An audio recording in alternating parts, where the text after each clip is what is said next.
Corinthians 7. Now concerning the things whereof ye wrote unto me, it is good for a man not to touch a woman. Nevertheless, to avoid fornication, let every man have his own wife, and let every woman have her own husband. Let the husband render unto the wife due benevolence, and likewise also the wife unto the husband. The wife hath not power of her own body, but the husband, and likewise also the husband hath not power of his own body, but the wife. Defraud ye not one the other, except it be with consent for a time, that ye may give yourselves to fasting and prayer, and come together again, that Satan tempt you not for your incontinency. But I speak this by permission, and not of commandment. For I would that all men were even as I myself. But every man hath his proper gift of God, one after this manner, and another after that. I say therefore to the unmarried and widows, it is good for them if they abide even as I. But if they cannot contain, let them marry, for it is better to marry than to burn. And unto the married I command, yet not I, but the Lord. Let not the wife depart from her husband.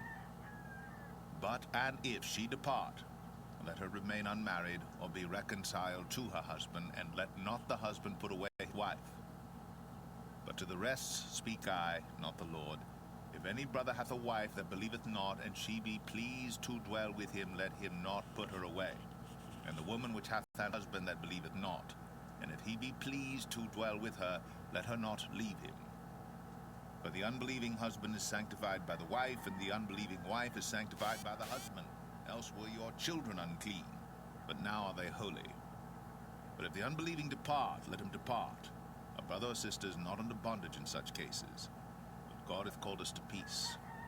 For what knowest thou, O wife, whether thou shalt save thy husband? Or how knowest thou, O man, whether thou shalt save thy wife? But as God hath distributed to every man, as the Lord hath called every one, so let him walk, and so ordain I in all churches. Is any man called being circumcised? Let him not become uncircumcised. Is any called in uncircumcision? Let him not be circumcised. Circumcision is nothing, and uncircumcision is nothing, but the keeping of the commandments of God. Let every man abide in the same calling wherein he was called. Art thou called, being a servant, care not for it, but if thou mayest be made free, use it rather.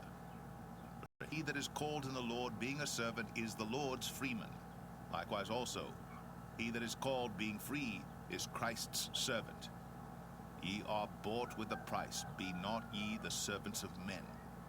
Brethren, let every man wherein he is called, therein abide with God. Now concerning virgins I have no commandment of the Lord, yet I give my judgment as one that hath obtained mercy of the Lord to be faithful. I suppose therefore that this is good for the present distress. I say that it is good for a man so to be. Art thou bound unto a wife? Seek not to be loosed. Art thou loosed from a wife? Seek not a wife. But, and if thou marry, thou hast not sinned, and if a virgin marry, she hath not sinned. Nevertheless, such shall have trouble in the flesh, but I spare you. But this I say, brethren, the time is short, it remaineth, that both they that have wives be as though they had none, and they that weep as though they wept not, and they that rejoice as though they rejoiced not, and they that buy as though they possessed not, and they that use this world as not abusing it, for the fashion of this world passeth away. But I would have you without carefulness. He that is unmarried careth for the things that belong to the Lord, how he may please the Lord. But he that is married careth for the things that are of the world, how he may please his wife. There is difference also between a wife and a virgin. The unmarried woman careth for the things of the Lord, that she may be holy both in body and in spirit.